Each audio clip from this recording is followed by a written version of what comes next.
metallic vessel quivered uncontrollably in Hiroshi Tanaka's battle-scarred hands as the ice-cold Coca-Cola first touched his lips.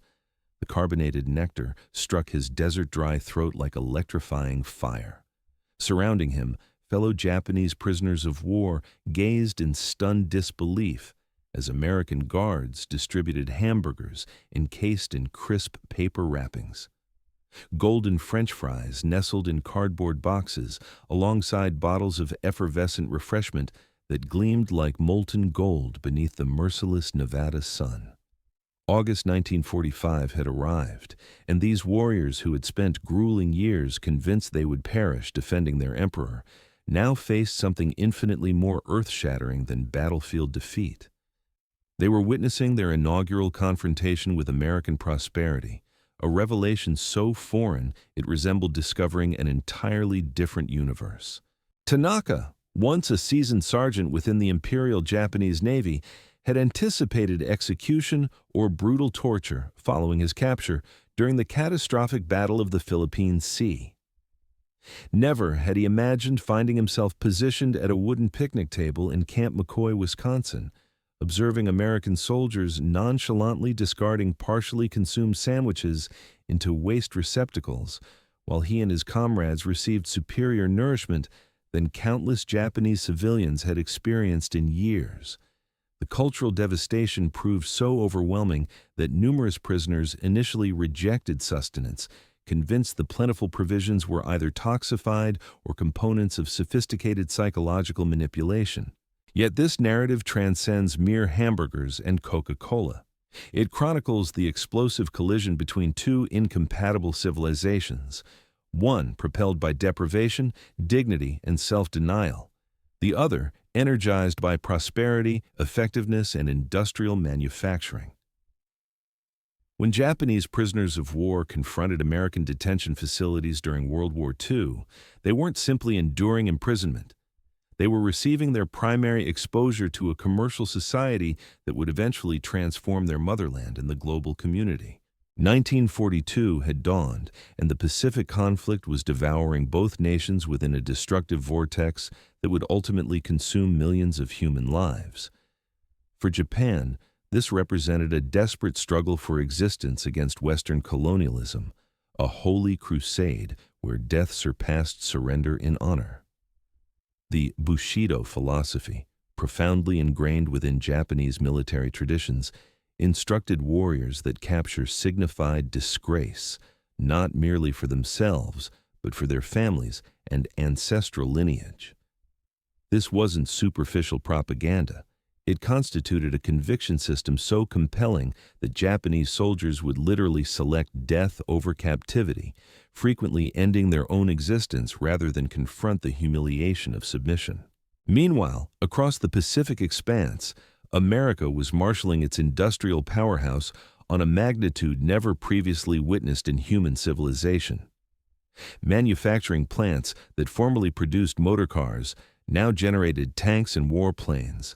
Production chains that had revolutionized commercial products were reconfigured for military equipment. But perhaps most extraordinarily, the American armed forces were also transforming how they nourished their troops and their captives. The disparity couldn't have been more dramatic. Japanese warriors carried rice portions and dehydrated seafood when fortunate enough to possess rations whatsoever.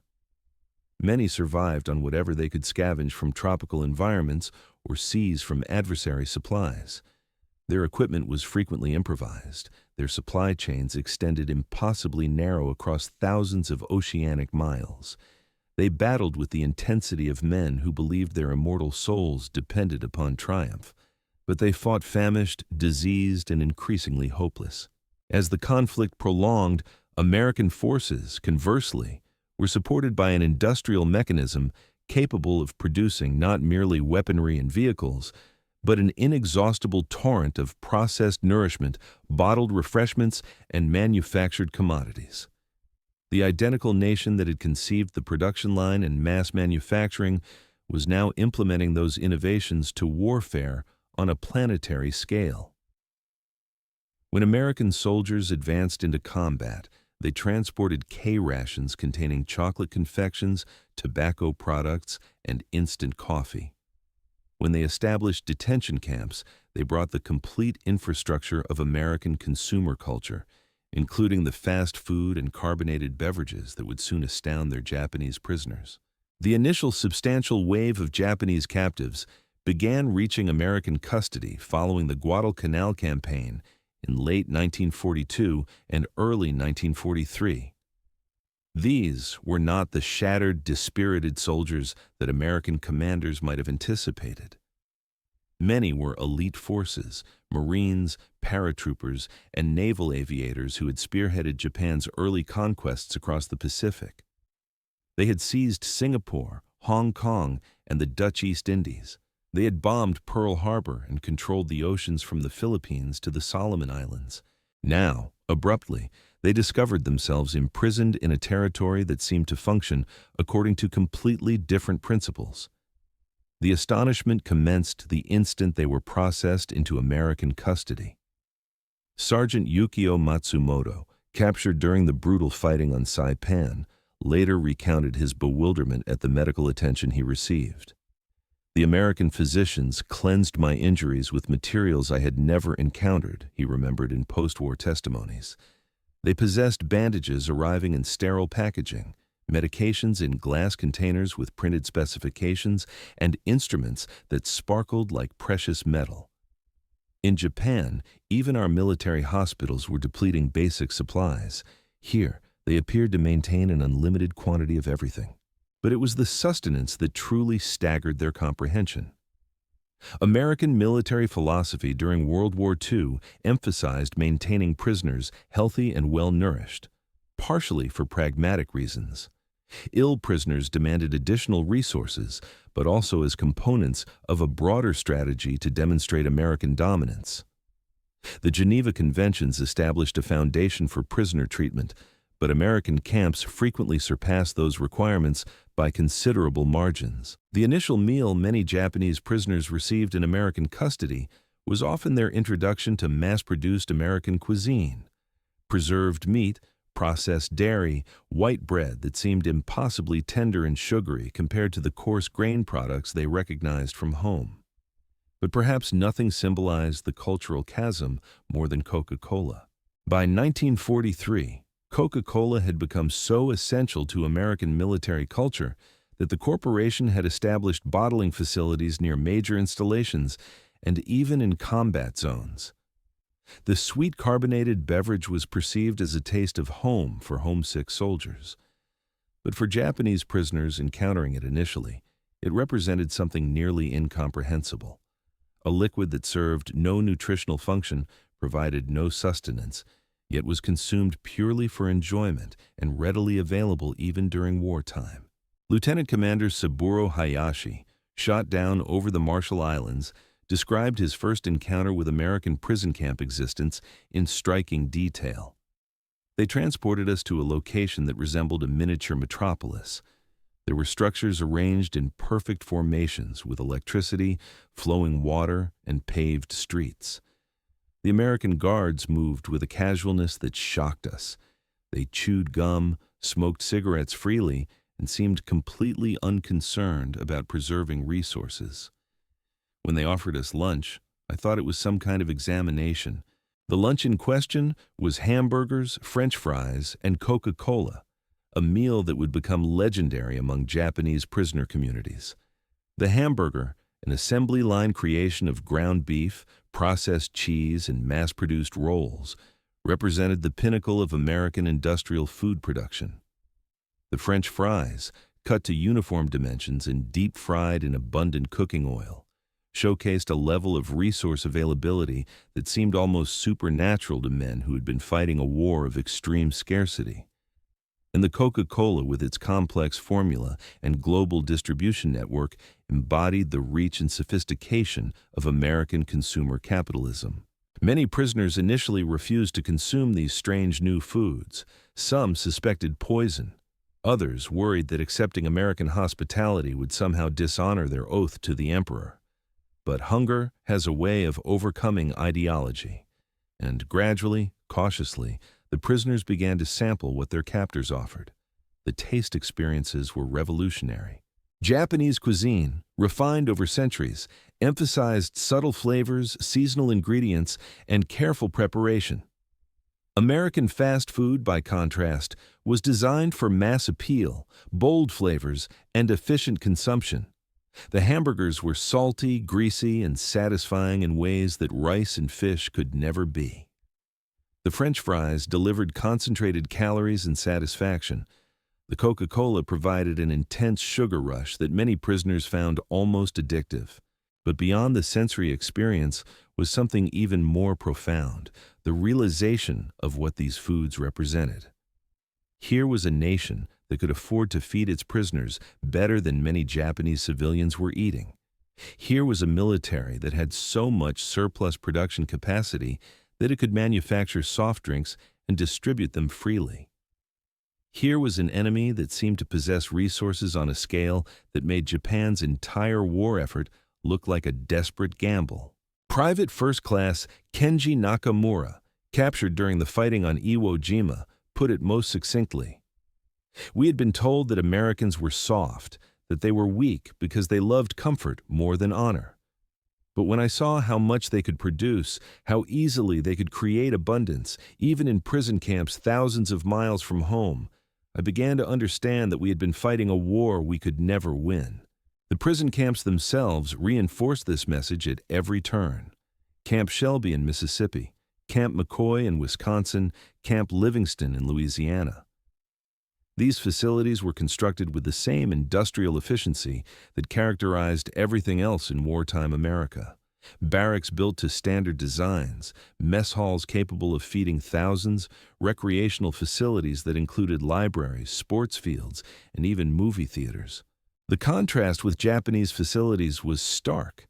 Japan's own prisoner of war camps were notoriously harsh, partly due to cultural attitudes toward surrender, but also because Japan simply lacked the resources to maintain large-scale detention facilities.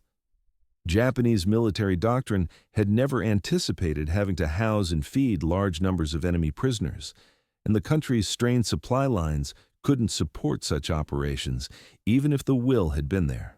American camps, by contrast, operated like small cities. They had their own power plants, water treatment facilities, and supply networks. Trucks arrived daily with fresh food, medical supplies, and consumer goods. The waste generated by these facilities, food scraps, packaging materials, worn-out clothing, often exceeded what entire Japanese military units had available for their own use. For Japanese prisoners, watching this daily display of abundance was both fascinating and demoralizing. Many began to keep detailed mental notes of what they observed, not just out of curiosity, but as intelligence that might someday prove valuable. What they discovered was a nation that had essentially industrialized warfare, applying the same mass production techniques that had revolutionized consumer goods to every aspect of military operations. The food service alone was a marvel of logistics. Meals were planned weeks in advance, ingredients sourced from suppliers across the continent, preparations standardized to ensure consistency across different facilities. The kitchen equipment, industrial stoves, mechanical mixers, refrigeration units, represented technology that most Japanese had never seen outside of major urban centers. Even the serving utensils were mass-produced to consistent specifications, a far cry from the improvised equipment that characterized much of Japan's military infrastructure. But perhaps most shocking of all was the casual waste. American guards would discard half-eaten sandwiches, pour out unwanted coffee, throw away damaged packaging without a second thought. For prisoners from a society where every grain of rice was precious, where families saved and reused everything from string to metal scraps, this apparent disregard for resources was almost incomprehensible.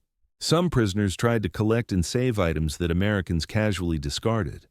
Guards would often look the other way as Japanese POWs carefully folded used paper napkins, saved empty bottles, or collected scraps of wood and metal.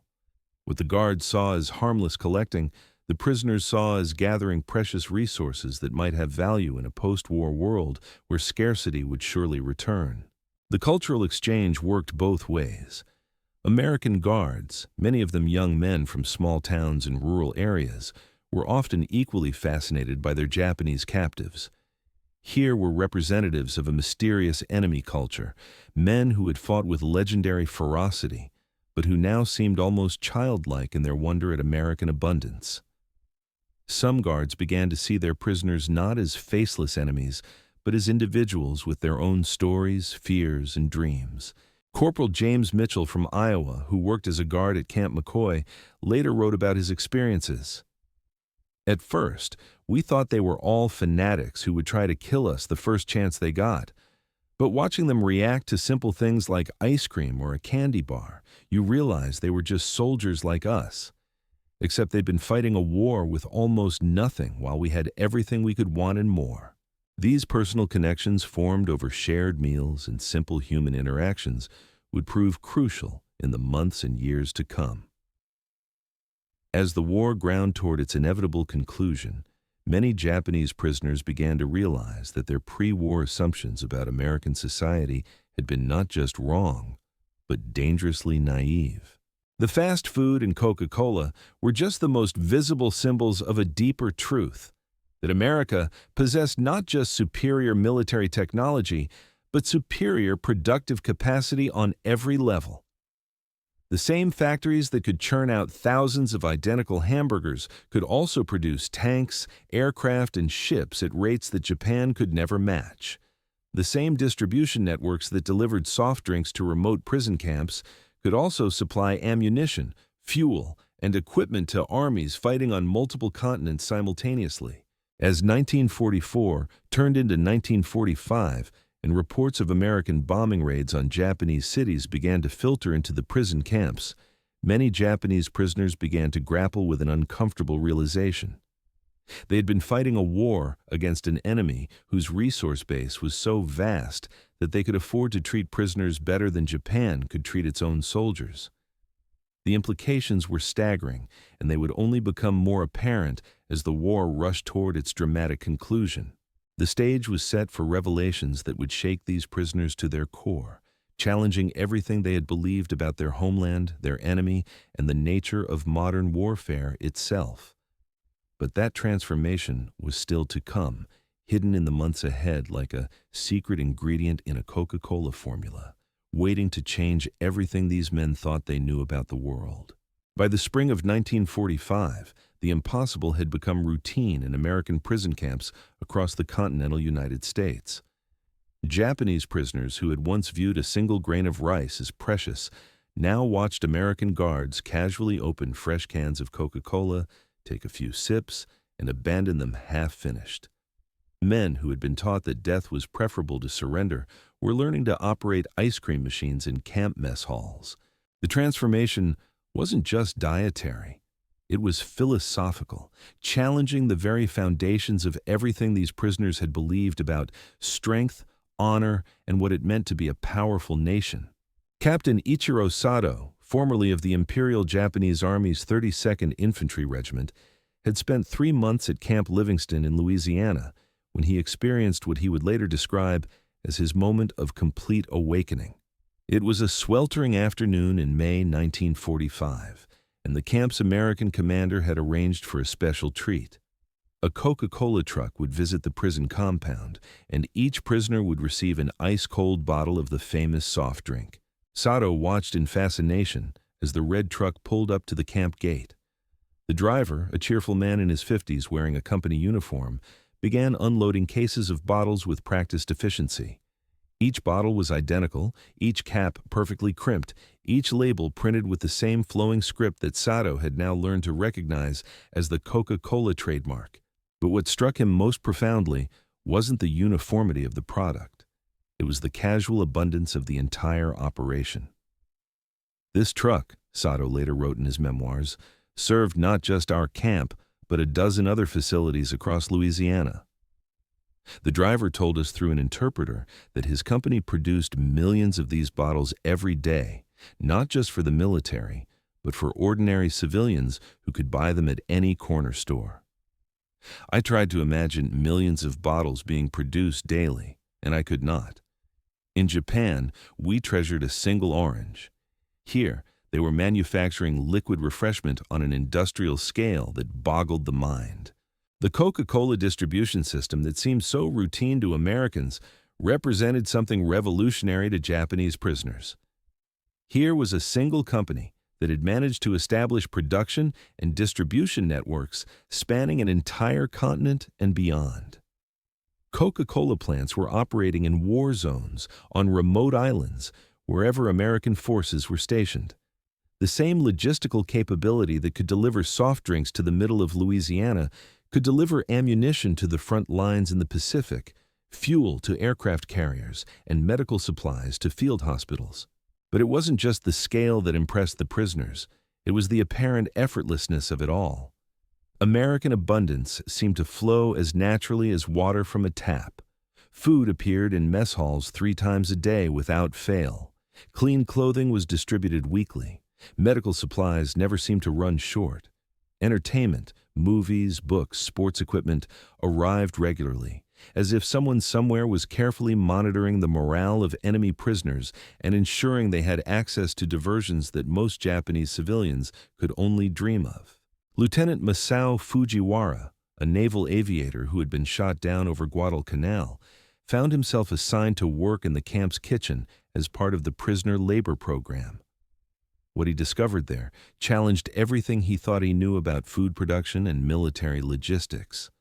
The kitchen received daily deliveries of meat, vegetables, dairy products, and processed foods in quantities that would have fed his entire squadron for weeks. Industrial-sized cans of vegetables, massive blocks of cheese, sides of beef that required multiple men to carry. The sheer volume of food flowing through a single prison camp was staggering. I had been taught that Americans were weak because they were soft, because they preferred comfort to sacrifice, Fujiwara later reflected. But working in that kitchen, I began to understand that their softness was actually a kind of strength we had never imagined. They had built a society so productive, so efficient, that they could afford to be generous even to their enemies. This wasn't weakness. It was power of a completely different kind. The kitchen work also gave Fujiwara insights into American food culture that went far beyond simple abundance. He learned that many of the foods he was helping to prepare, hamburgers, hot dogs, French fries, were relatively recent innovations, products of industrialization and mass production, rather than ancient culinary traditions. The hamburger, he discovered, had been invented as a quick, efficient way to serve meat to factory workers. French fries were a standardized product that could be prepared identically in restaurants across the country. Even Coca-Cola, with its closely guarded secret formula, was ultimately a triumph of industrial chemistry and mass marketing. These foods weren't just nutrition. They were symbols of a society that had learned to standardize pleasure, to mass-produce satisfaction, to turn even eating into an efficient, optimized experience. The contrast with Japanese cuisine, with its emphasis on seasonal ingredients, careful preparation, and aesthetic presentation, couldn't have been more stark. Both approaches had their merits, but only one could feed millions of soldiers fighting a global war. As 1945 progressed and news of the war's progress filtered into the camps, many Japanese prisoners began to experience a profound psychological transformation. The abundance they witnessed daily in American prison camps forced them to reconsider everything they had been told about their enemy and about the nature of their own country's war effort. Sergeant Hiroshi Yamamoto, captured during the fighting on Saipan, put it bluntly in letters he wrote after the war. We had been told that America was a nation of weaklings who would collapse at the first sign of real hardship. But here I was, a prisoner of war, eating better than I had eaten in years of military service in Japan. If this was how they treated their enemies, how well did they treat their own people? And if they could afford such generosity in wartime, what did that say about the true balance of power in this conflict?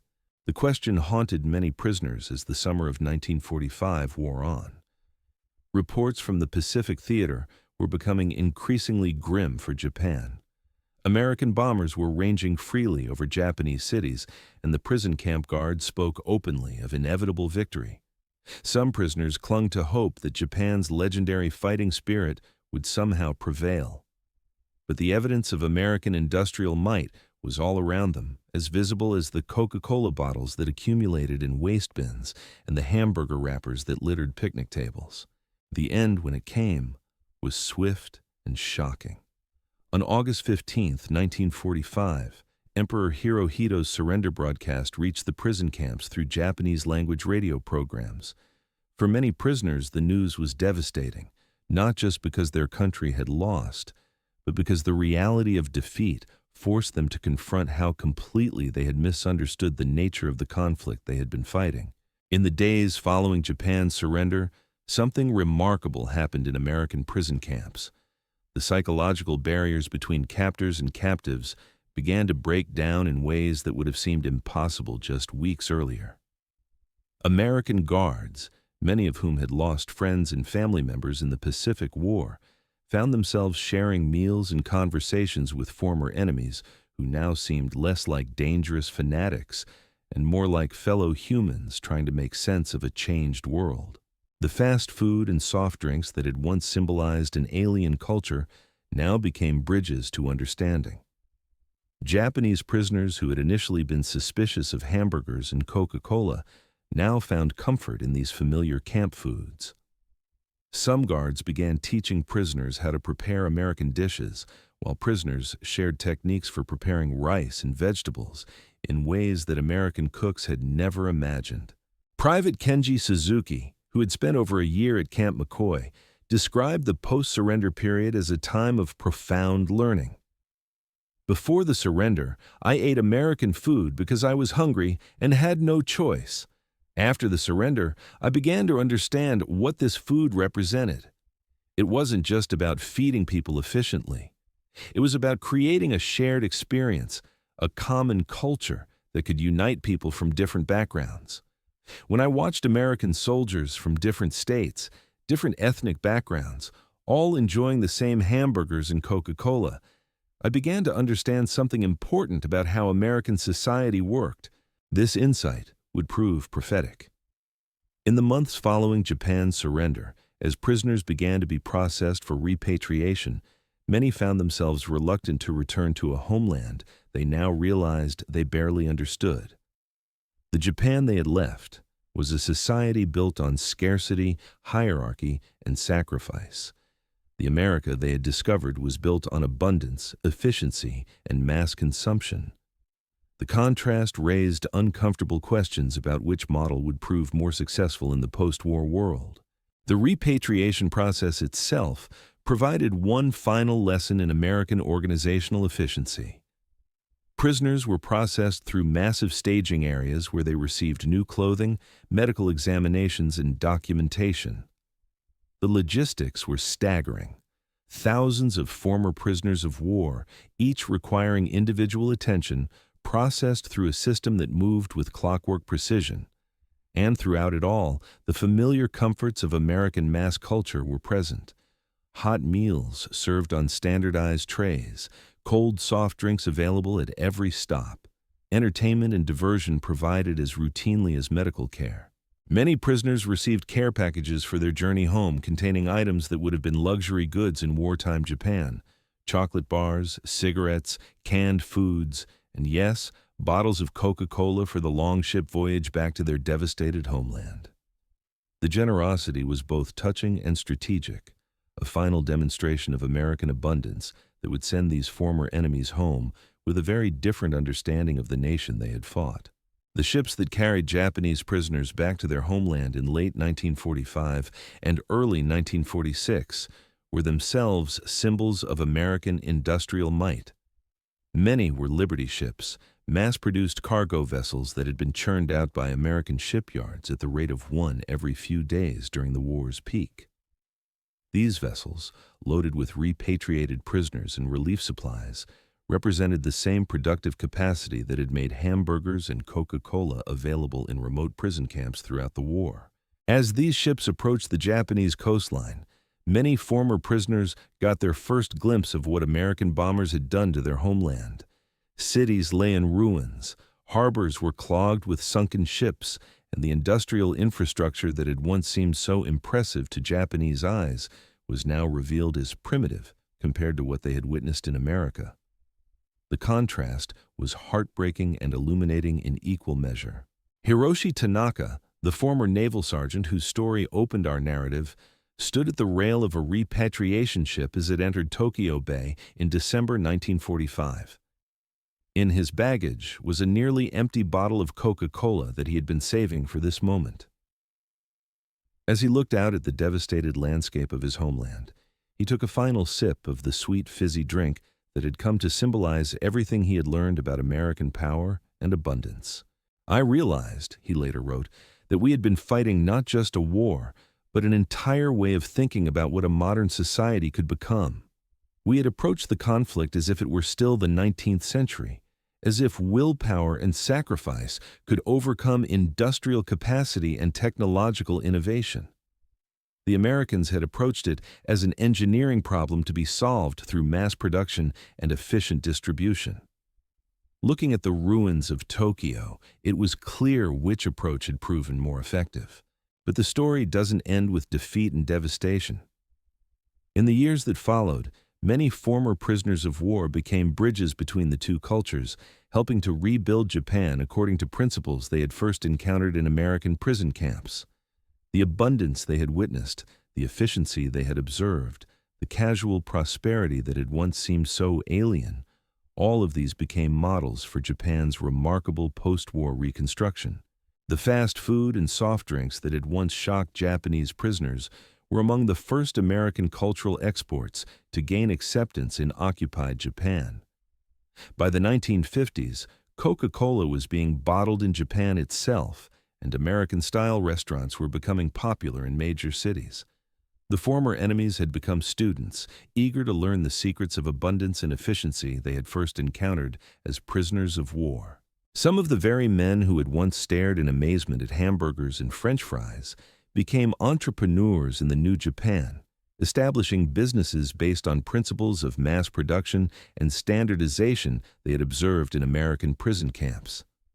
Others became educators, teaching a new generation of Japanese about the importance of industrial efficiency and consumer satisfaction. A few even became diplomats, helping to forge the alliance that would transform former enemies into close partners.